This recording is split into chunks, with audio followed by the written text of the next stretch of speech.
तो बताइए, आपको ब्रह्मदेव से क्या वरदान प्राप्त हुआ है?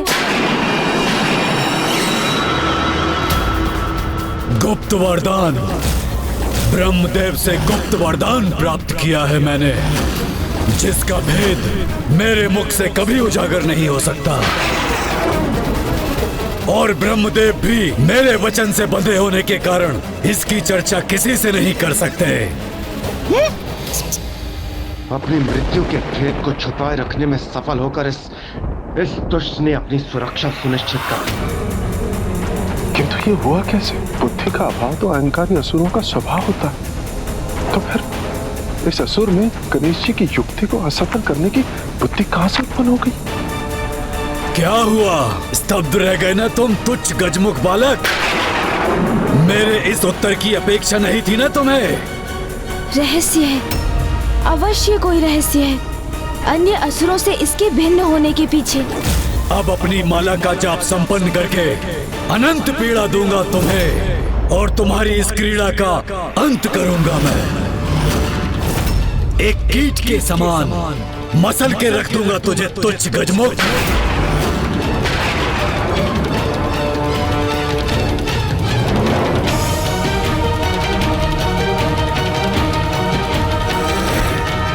ओम भूर्भुवः स्वः तत्सवितुर्वरेण्यं भर्गो देवस्य धीमहि धियो यो न प्रचोदयात्। इस दुष्ट असुर से उत्पन्न सकारात्मक ऊर्जा प्रवाहित होकर मुझे प्रभावित कर रही है, किंतु कैसे संभव है ये? धियो यो न प्रचोदयात्। ओम भूर्भुवः स्वः तत्सवितुर्वरेण्यं भर्गो देवस्य धीमहि। ओह, अब मैं समझा, इसकी सकारात्मक ऊर्जा का कारण है।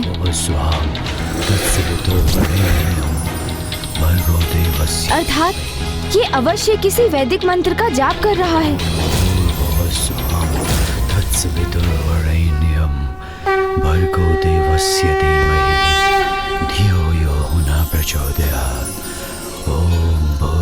ये तो गायत्री मंत्र है, विश्वास नहीं होता। ये दुष्ट असुर माँ गायत्री का उपासक है। ओम भूर्भुवः स्वः तत्सवितुर्वरेण्यं भर्गो देवस्य धीमहि धियो यो न प्रचोदयात्। ओम भूर्भुवः स्वः तत्सवितुर्वरेण्यं भर्गो देवस्य धीमहि धियो यो न प्रचोदयात्। तो इसलिए अपने जाल में उलझा नहीं सका इसे, क्योंकि जो कोई भी गायत्री मंत्र का जाप करता है, बुद्धि, ज्ञान और एकाग्रता से समृद्ध हो जाता है और उसे किसी भी प्रकार से भ्रमित करना असंभव हो जाता है।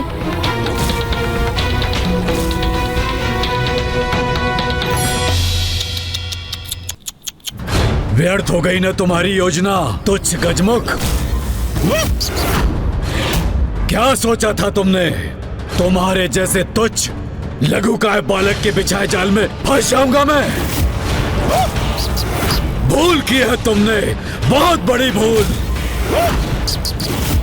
मुझ पर अपनी युक्ति का प्रयोग करने का दुस्साहस किया। ये गणेश जी ने स्वयं को किस संकट में डाल दिया?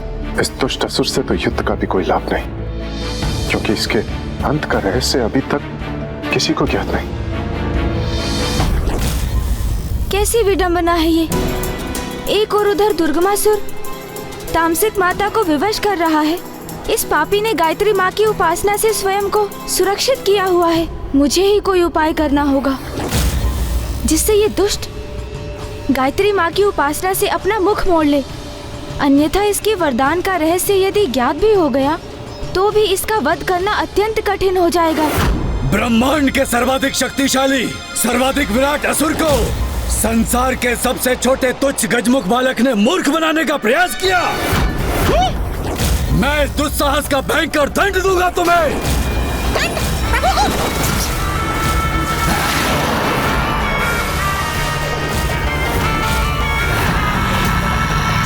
समझ गया।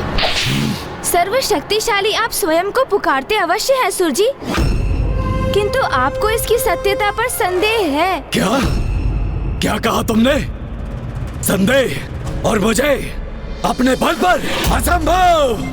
अरे नहीं नहीं नहीं, संभव ही नहीं, सत्य है ये। आपको स्वयं पर ही विश्वास नहीं है और उसे मैं प्रमाणित भी कर सकता हूँ। शांत हो जाओ तुम। मुझे प्रमाण दोगे स्वयं के अविश्वास का?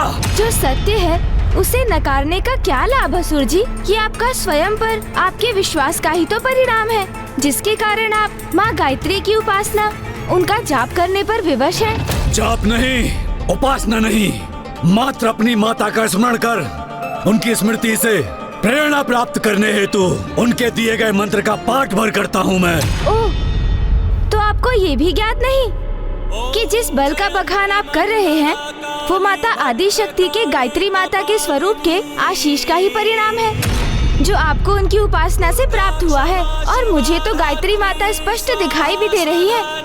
हाँ, आपको आशीष देते हुए। कहाँ है गायत्री माता?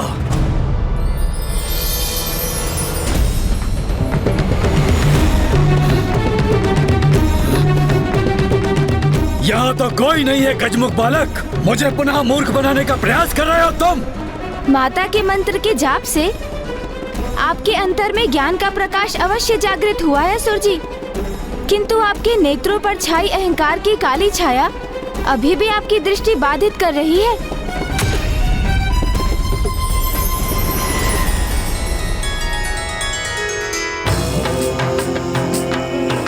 ओम भूर्भुवः स्वः तत्सवितुर्वरेण्यम्।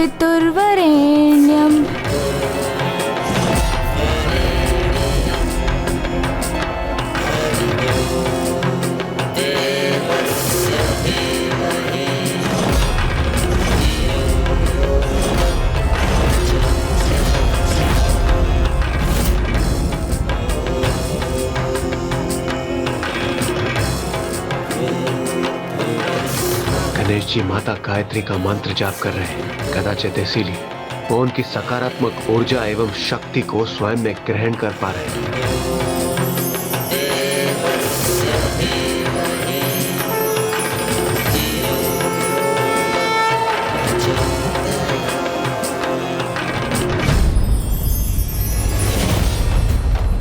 इसी मंत्र का जाप करते हैं ना आप असुर जी? वैदिक मंत्रों में सर्वोच्च है जिसका स्थान, सर्वाधिक है जिसकी महिमा, और जब भी आप इसका पाठ करते हैं तो आप ज्ञान के प्रकाश को पाने के सन्मार्ग पर चलने की प्रार्थना करते हैं। ये कैसा दोहरा आचरण है आपका असुर जी? जिन माता आदि शक्ति का विरोध कर उनसे युद्ध करने की आप इच्छा प्रकट कर रहे हैं, उन्हीं की पूजा कर उनसे बल प्राप्त करते हैं। भले ही दंभवश उनकी शक्ति की सत्ता को तो आप स्वीकार नहीं करते, किंतु अवश्य ही भीतर उनको स्वयं से श्रेष्ठ मानकर उनकी पूजा भी करते हैं आप। कैसा परिहास है ये तुम्हारा बालक?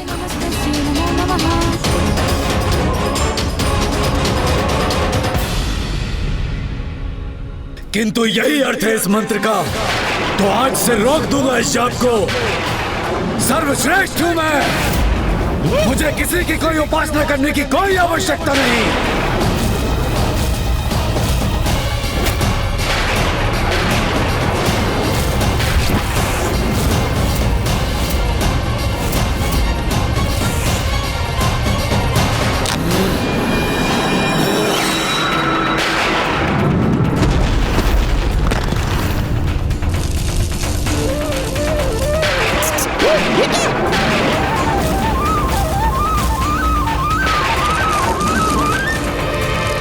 सत्य है, विनाश काले विपरीत बुद्धि। ये भी ज्ञात नहीं इस मूर्ख असुर को कि मंत्र के जाप से प्राप्त संपूर्ण शक्ति भक्त की जाप माला में ही संचित होती है।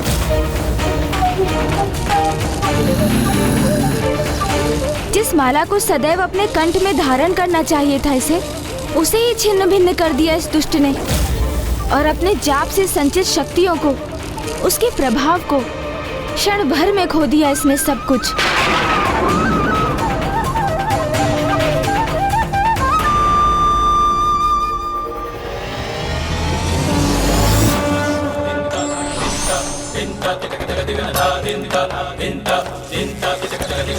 अब तक जो भी सकारात्मक ऊर्जा एवं शक्ति इसे प्राप्त थी, वो मंत्र जाप की माला तोड़कर खो दी इसने। इतना तुच्छ और लघु होकर भी मेरे बल पर संदेह करने का दुस्साहस कर रहे हो तुम?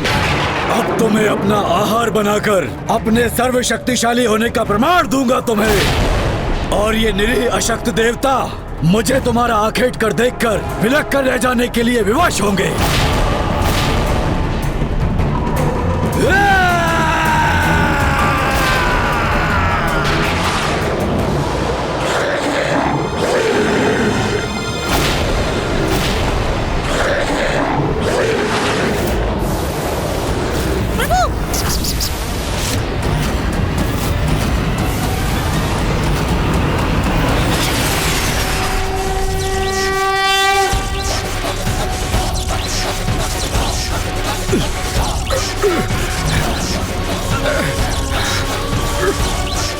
अद्भुत है प्रथम पूज्य गणेश जी की शक्ति।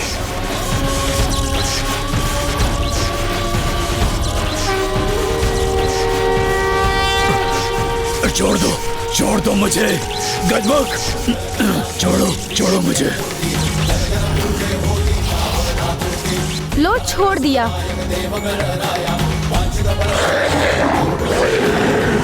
चलिए मूषक जी, जिस कार्य के लिए आए थे वो तो हुआ नहीं, किंतु उससे भी अधिक महत्वपूर्ण कार्य संपन्न किया है हमने। इस दुष्ट की गायत्री माता की उपासना भंग करवा दी हमने। देवगणों, कुछ समय के लिए धीरज रखिए। माता स्वयं आकर आप सबको अवश्य रक्षित करेंगी।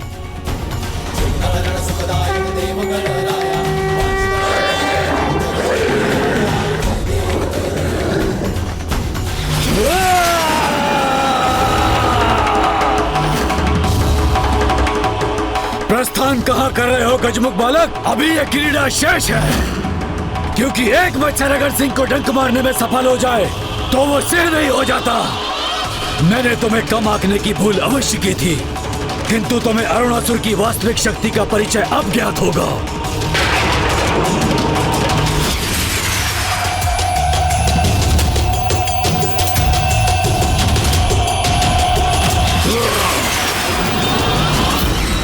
हट जाइए मेरे मार्ग से असुर जी। आपसे युद्ध करने नहीं आया मैं, क्योंकि जिस युद्ध के लिए आप इतने तत्पर हैं, वही आपके सर्वनाश का कारण बनेगा।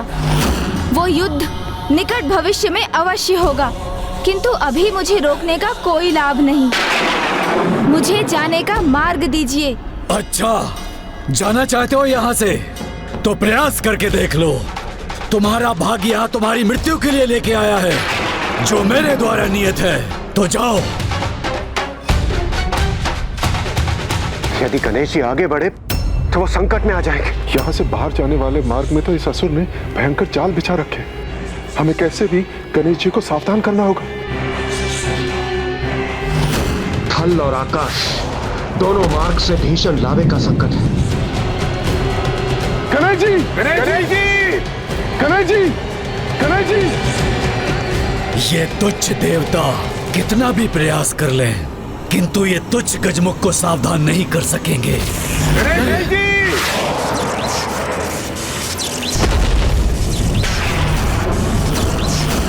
ये मूर्ख असुर कर क्या रहा है? अरे ये तो हमारे ही स्वर को बाधित करने का प्रयास कर रहा है। यहाँ से लौटने के पूर्व यदि मैं देवताओं को मुक्त करा सकता तो और अच्छा होता, किंतु यदि माँ ने मुझे इसका आदेश नहीं दिया था तो इसका यही अर्थ है कि ये शुभ कार्य उनके द्वारा ही होगा। वो स्वयं इस दुष्ट का वध कर देवताओं को मुक्त कराएंगी। इस प्रकार नहीं तो उस प्रकार ही सही, किंतु अंत तो तुम्हारा आज ही होकर रहेगा तुच्छ गजमुख। आकार ही कितना है तुम्हारा, इसलिए तुम अपनी मृत्यु के लिए उबलते लावा का चुनावरण करो अथवा धधकती अग्नि का। दोनों ही क्षण भर में तुम्हारा अस्तित्व मिटा देंगे।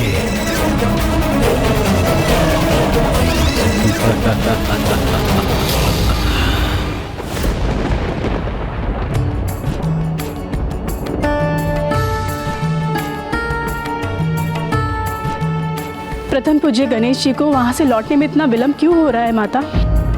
अवश्य लौटेगा पुत्र गणेश, और जो वचन दिया है उसे पूर्ण भी करेगा।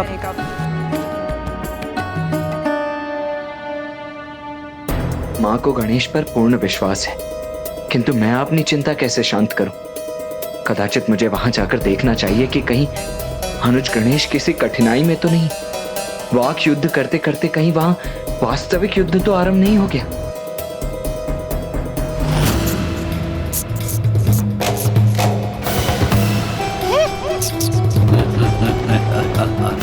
अब कुछ ही पल शेष हैं इस तुच्छ गजमुख के जीवन के।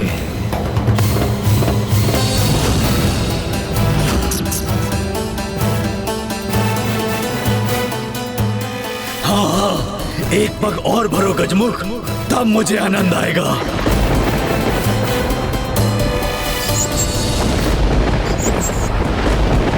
रुक जाइए मूषक जी। क्या हुआ प्रभु? यहाँ इस दुष्ट का बिछाया हुआ भयंकर जाल है, जो हमारे इन सीढ़ियों से नीचे उतरते ही हमारे लिए घोर संकट उत्पन्न करेगा। ये दृश्य तो मैंने आते समय ही देखा था। इसे तो ज्ञात हो गया कि इसका बाहर जाना यहाँ से तो असंभव है। तो अब जब उसे ज्ञात हो ही चुका है कि कैसे उसके साथ मैं एक मस्तिष्क परीक्षण क्रीड़ा करने वाला हूँ,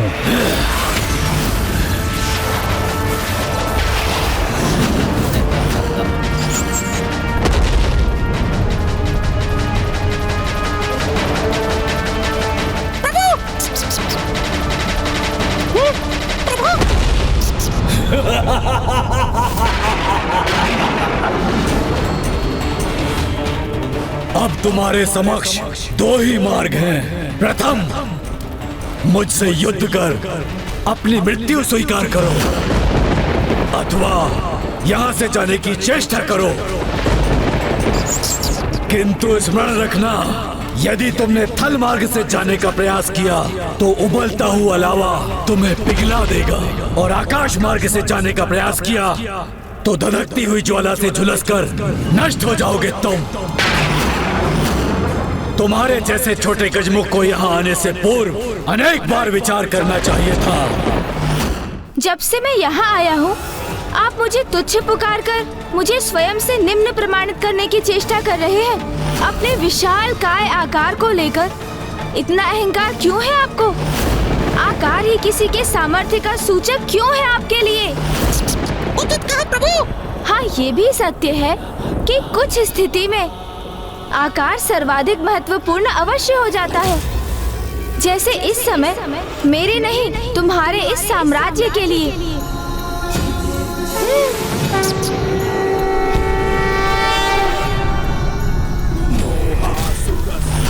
अरे ये तुच्छ छोटा सा गजमुख बालक इतना विशाल काय कैसे हो गया?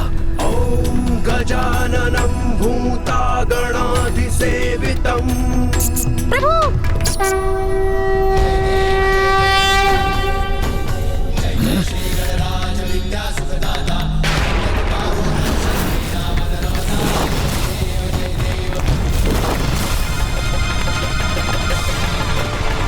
इसके बाहर के प्रभाव से ये स्थल भी विभक्त हो गया, जिसके कारण मेरा भवन वो नष्ट हो रहा है।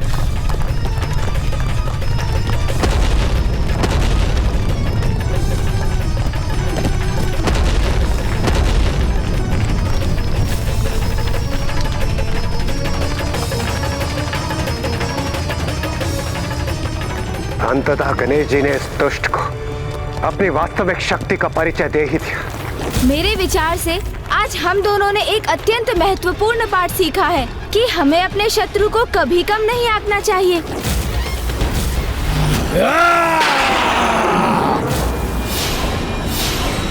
अरे तुच्छ देवताओं, तुम कहाँ मक्षिकाओं के समान उड़े जा रहे हो? तुम्हें तो कीट पतंगों के समान अपने पैरों में दबा के रखूंगा।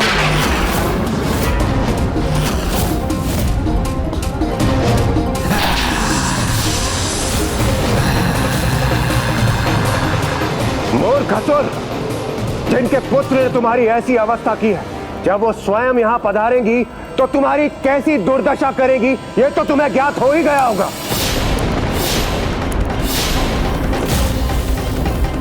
ये सब क्या है गणेश?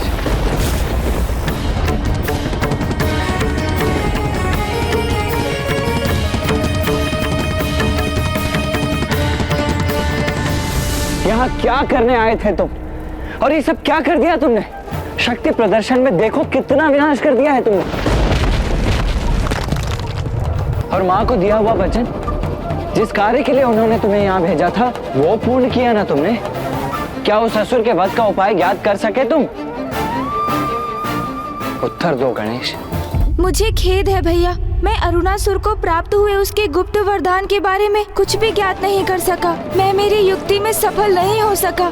किंतु अब उसकी मृत्यु के कारण को कैसे ज्ञात करेंगे हम, ये मेरी समझ के बाहर है गणेश।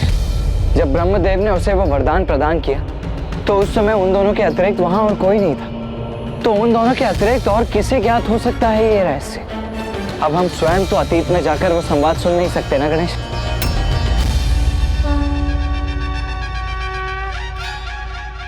अब क्या हुआ गणेश? अचानक तुम्हारे मुख पर ये आशा की किरण का क्या कारण है? इस गुत्थी को सुलझाने का उपाय मेरे मन में कौंध गया है भैया। भैया मुझे उनका परिचय ज्ञात है, जिनकी दृष्टि से कुछ भी नहीं छिपा है। मैं कुछ समझा नहीं गणेश, कौन है वो? समय अर्थात काल।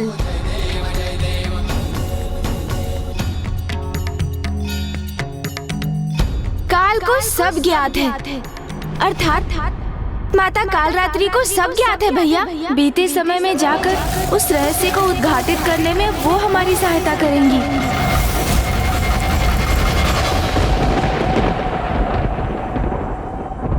देखा मेरा प्रभाव गणेश? मेरा आगमन होते ही तुम्हें इतनी जटिल समस्या का समाधान भी प्राप्त हो गया। किंतु इस जटिल समस्या का समाधान तो मेरी बुद्धि में ही उत्पन्न हुआ ना। हाँ, किंतु है तो ये मेरा ही प्रभाव ना। देखा देखा आपने मूषक जी, कैसे मेरी बुद्धिमानी का श्रेय भी भैया ने स्वयं अपने पर ले लिया। किंतु प्रभु, ये भी तो हो सकता है यह मुझ बुद्धिमान की उपस्थिति के कारण आपको ये विचार आया हो।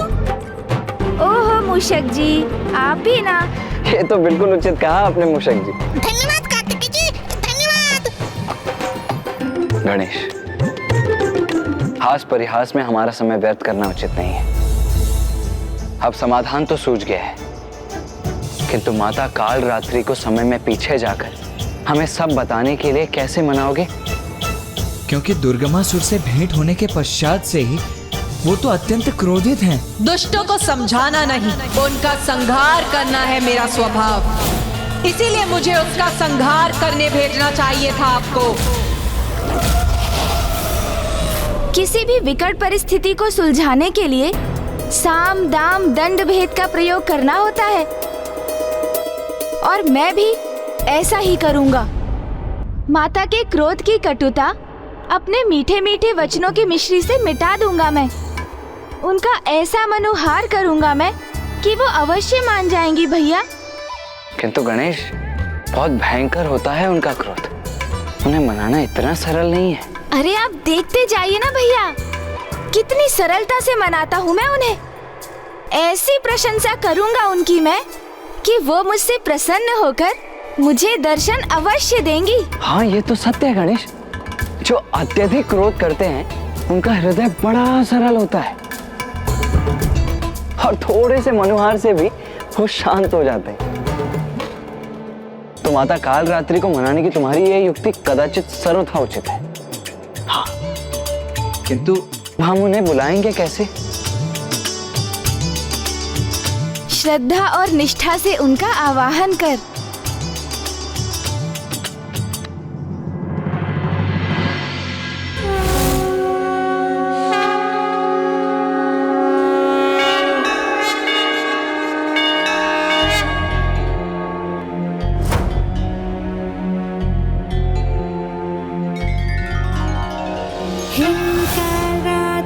श्रृंखराली च किं कल्याणी कलावती कालमाता कलिदर्पिणी समतिशकुपान्विता कामबीज जपान्दा कमबीज स्वरूपिणी कुमतिघ्नी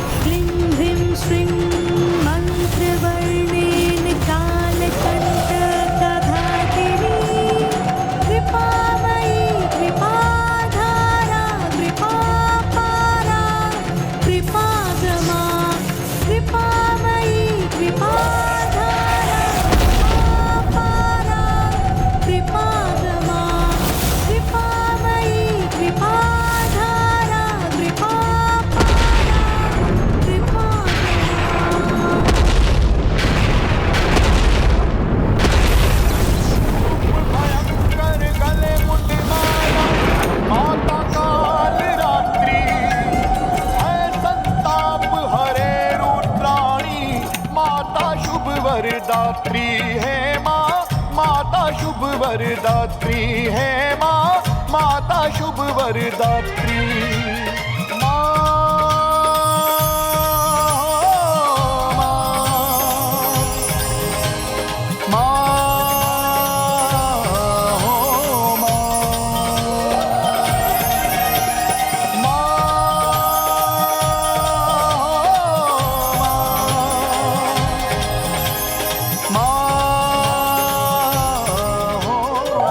बताओ क्यों आवाहन किया मेरा? माता, मेरी विकट समस्या आप ही समझ सकती हैं और उसका समाधान भी आप ही मुझे बता सकती हैं। क्योंकि जो पूर्व में अवस्था आपकी थी वही अवस्था अब मेरी है, इसलिए मैंने आपका आवाहन किया है माता। क्योंकि माता, जिस प्रकार माँ ने आपको दुर्गमासुर को समझाने के लिए भेजा था, वैसे ही मैं भी माँ के आदेश से अरुणासुर के पास जाने के लिए विवश हुआ। और फिर? किंतु माता, यदि कोई दुष्ट अहंकारी कुछ समझना ही ना चाहे तो उसे भला कोई कैसे समझा सकता है? जैसे आप दुर्गमासुर को समझाने में असफल हुई, उसी प्रकार अरुणासुर की मृत्यु का रहस्य ज्ञात करने में मुझे भी असफलता का सामना करना पड़ा माता। किंतु अब आप ही बताइए ना माता, यदि शीघ्र ही ऐसे दुष्टों का अंत नहीं किया गया तो वे इसी प्रकार पाप कर्मों में लिप्त रहेंगे और पृथ्वी देवी उनके पापों का भार सहने के लिए विवश होती रहेंगी। इसीलिए तो मैंने अपना मत व्यक्त किया था कि इन दुष्टों को अभी इसी क्षण नष्ट कर देना चाहिए। हाँ माता, मेरा भी मत आपके ही समान है और आप तो उसी समय उस दुष्ट दुर्गमासुर का वध कर सकती थी। किंतु मैं चाहता भी तो अरुणासुर का वध करने में अक्षम रहता माता। क्यों?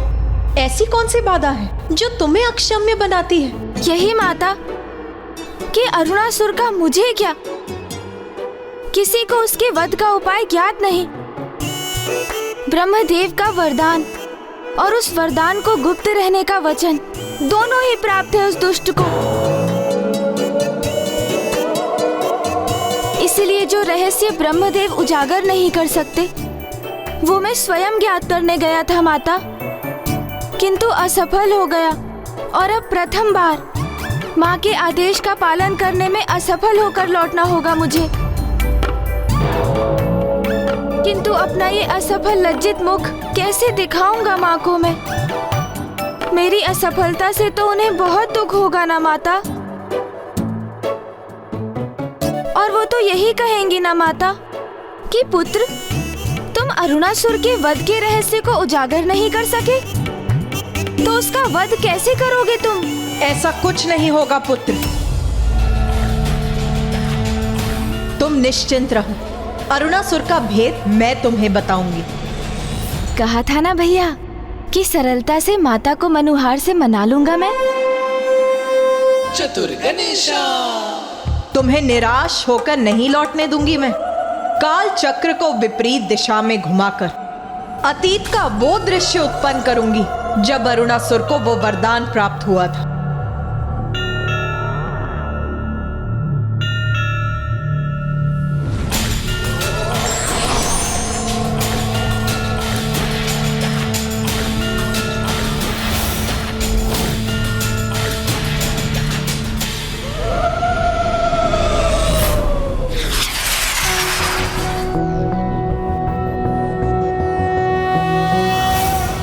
रक्ताब्धिपोतारुण पद्म संस्थानां पाशांकुशेश्वासशरासि बाणां शूलं कपालं ददतिं कराब्जय रक्तां। भैया, मैंने कहा था ना, किसी भी समस्या को सुलझाने के लिए साम, दाम, दंड भेद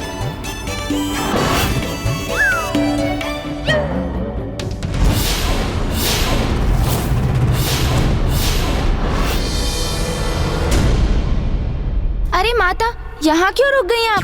ये तो वो दृश्य नहीं है जो हमें देखना है।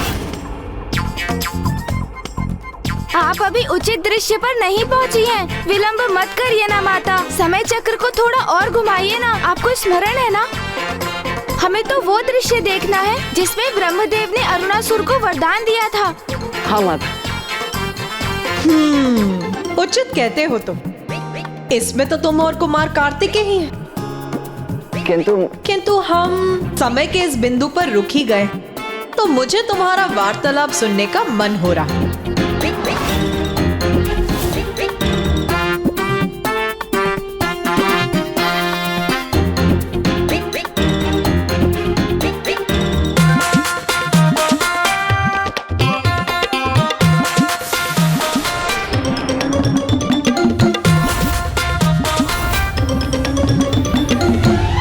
विकट परिस्थिति को सुलझाने के लिए साम दाम दंड भेद का प्रयोग करना होता है, और मैं भी ऐसा ही करूंगा।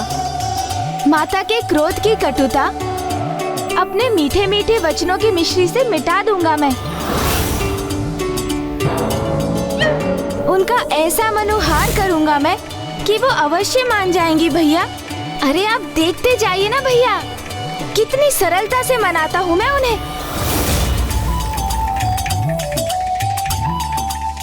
ऐसी प्रशंसा करूंगा उनकी मैं कि वो मुझसे प्रसन्न होकर मुझे दर्शन अवश्य देंगी। जो अत्यधिक क्रोध करते हैं उनका हृदय बड़ा सरल होता है। तो माता, काल रात्रि को मनाने की तुम्हारी यह युक्ति कदाचित सर्वथा उचित है।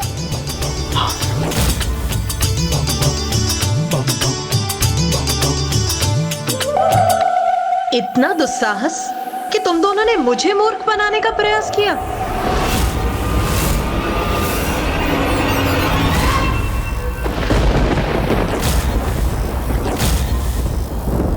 मुझे क्षमा कर दीजिए माता, मैंने तो ये शब्द बस भैया को समझाने के लिए बोले थे, और वास्तव में तो भैया ने ही मुझे ये शब्द बोलने के लिए प्रेरित किया था। नहीं माता, मैंने तो मात्र इसकी बात स्वीकार की है। ये भूल इसी की है माता, मेरी नहीं। आपका दोषी यही है।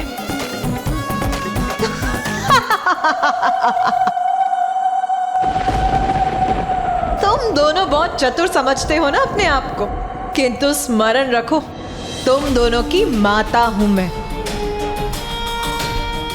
और भली भांति समझती हूं मैं तुम दोनों की चतुराई को।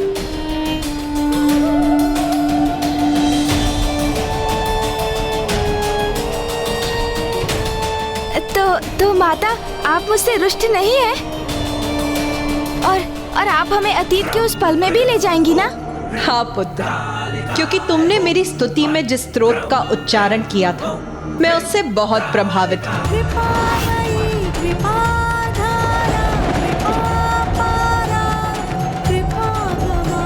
इसीलिए आज मैं ये घोषणा करती हूँ कि तुम्हारे समान जो भी मेरे स्तोत्र का उच्चारण करेगा और उसकी अंतिम पंक्तियों को 3 बार दोहराएगा, मैं उसकी सभी भूलों को क्षमा कर उसकी सहायता के लिए सदा प्रस्तुत होंगी।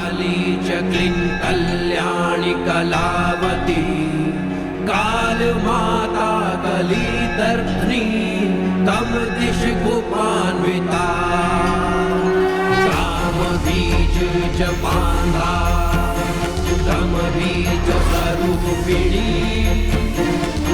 दिग्नी कुलीन नाशिनी।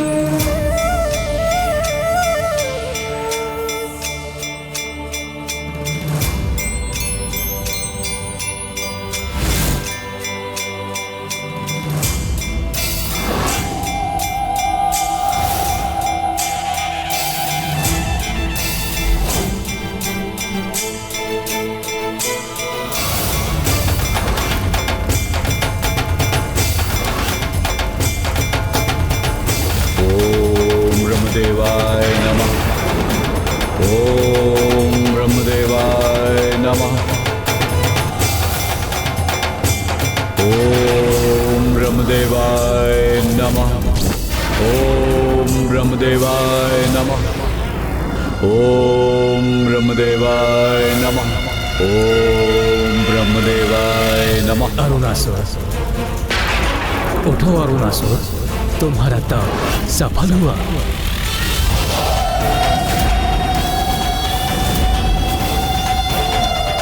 प्रणाम ब्रह्मदेव।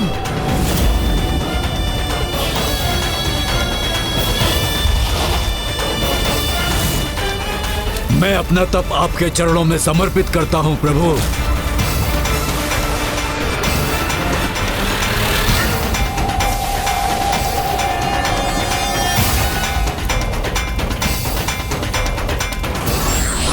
और यह भी स्पष्ट करता हूं प्रभु कि मुझे अपने तप और भक्ति के फल स्वरूप अमृत का वरदान चाहिए।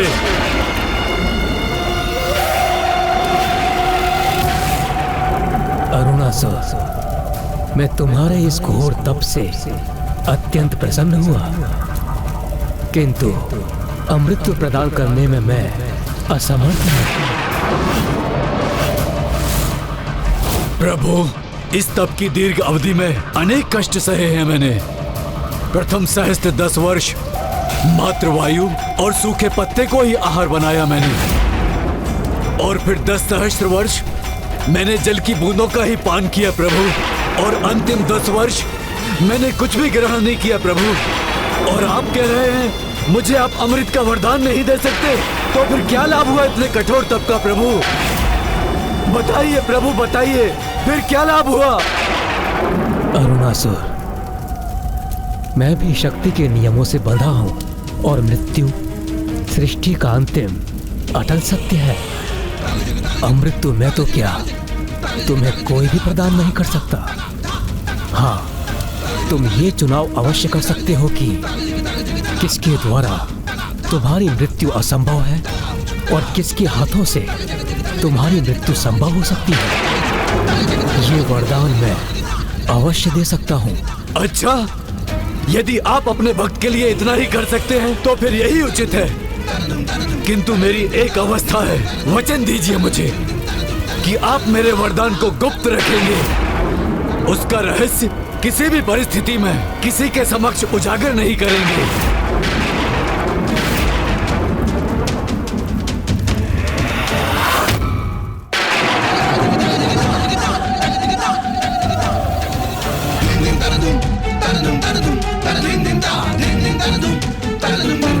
उचित है वत्स, अपने कठोर तप से तुमने अधिकार प्राप्त किया है। मैं तुम्हें वचन देता हूँ, मैं तुम्हारे वरदान के विषय में कभी भी किसी से कुछ नहीं कहूँगा। तो फिर मुझे ये वरदान देने की कृपा कीजिए प्रभु कि मेरा वध कोई देवता, असुर, स्त्री, किन्नर, पशु, यक्ष, नाग, गंधर्व द्वारा संभव न हो सके।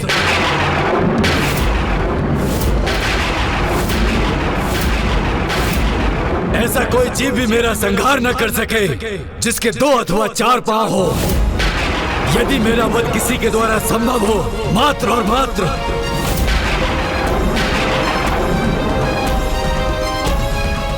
6 पांव वाली तुच्छ रानी कीट ही कर सके, जिसका स्वर ब्रह्मांड की गूंज के समान हो।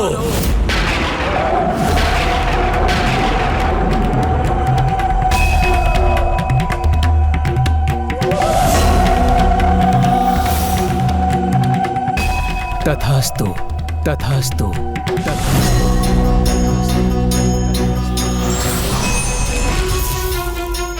6 पांव वाली तुच्छ रानी कीट ही कर सके, जिसका स्वर ब्रह्मांड की गूंज के समान हो।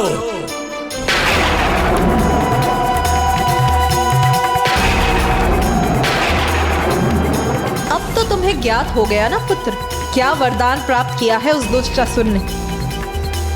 हाँ माता, उस दुष्ट ने बहुत चतुराई का प्रदर्शन किया है, क्योंकि उसे ये ज्ञात है कि वो गिरगिट होने के कारण अपनी जिह्वा से किसी भी कीट को अपना आहार बना सकता है, और उसने रानी कीट को इसीलिए चुना क्योंकि वो यदा कदा ही गतिशील होती है। किंतु ऐसा कौन सा कीट है जिसके 6 पांव होते हैं और जो ब्रह्मनाद की ध्वनि उत्पन्न करता हो?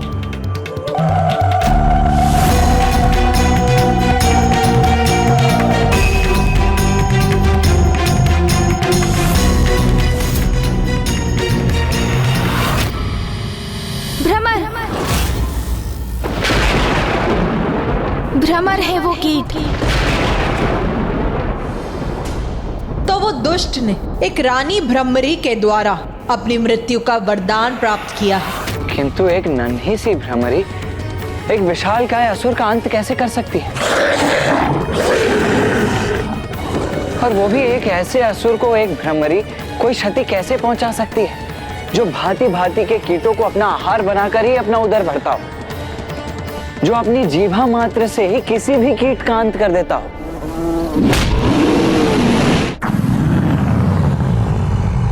भैया, ये किसी साधारण भ्रमरी के लिए कहाँ संभव है? उसके संहार के लिए तो स्वयं माँ को ही भ्रमरों की रानी भ्रमरी का रूप धारण करना होगा।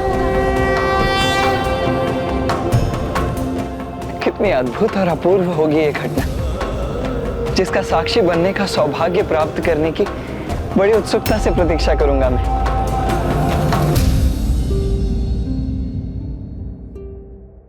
क्या हुआ पुत्र गणेश? अब तो तुम्हें उस दुष्ट के वध करने का उपाय ज्ञात हो गया है। अब क्यों चिंतित हो तुम? माता, मैं यही सोचकर चिंतित हूँ कि संपूर्ण सृष्टि जिनकी पूजा करती है, समस्त देवियाँ जिनकी सेवा कर स्वयं को धन्य समझ रही थी, स्वयं त्रिदेव जिनकी आरती कर रहे थे, वो जो स्वयं संपूर्ण सृष्टि की सर्वे सर्वा है, जिनके कारण ये अंतरिक्ष और ग्रह है, और जो सभी लोकों के उत्पत्ति के कारण भी है, उन देवी माता आदि शक्ति से एक छोटी सी प्राणी एक लघु भ्रमरी का रूप धारण करने के लिए कैसे अनुरोध करेंगे?